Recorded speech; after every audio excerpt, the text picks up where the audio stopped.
Zee 24 तास एक पाऊल पुढे। नाशिक शहराची अनेक वर्षांची ओळख आता पुसली जाणार आहे। शहराच्या अगदी मध्यवस्तीत असणारा सराफ बाजारातला फुल बाजार हटवण्याचा निर्णय महापालिकेने घेतलाय।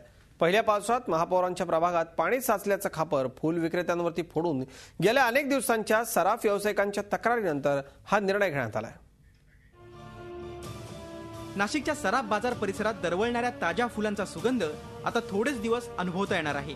ज्या नाशिकला कधी काळी गुलशनाबाद म्हणून गौरवलं जायचं, त्याच नाशिक शहराच्या मध्यवस्तीत गेल्या अनेक वर्षांपासून फुल बाजार भरतोय।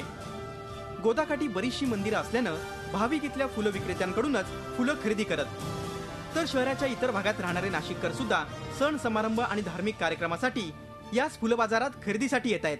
बऱ्याच ठिकाणी वॉटर लॉगिंग होतं हे आम्हाला कायम माहिती आहे, परंतु मानवनिर्मित चुकांमुळे जे घडत होतं ते सगळं उठवण्याची आश्वासनं आज आम्हाला माननीय महापौर त्याचबरोबर आयुक्त यांनी दिलेले आहेत।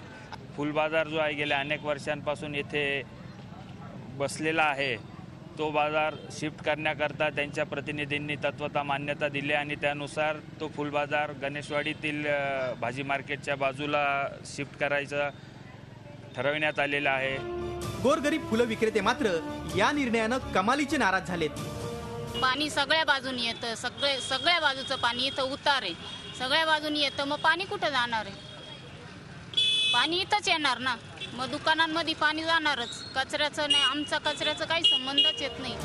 पंचवटीतील ज्या भाजी बाजारात या फुलं विक्रेत्यांना विस्थापित करण्याचा निर्णय घेण्यात आलाय, मुळात त्या ठिकाणी गंगा घाटावरील भाजी विक्रेत्यांना स्थलांतरित करण्याचे गेल्या 4 वर्षांपासून प्रशासनाचे प्रयत्न सुरू आहेत। मात्र न्यायालयीन लढाई लढणारे भाजी विक्रेते प्रशासनाचे आदेश धुडकावून लावत असल्यानं फुलं विक्रेत्यांचा बळी देण्याचा हा प्रकार असल्याची भावना व्यक्त होते।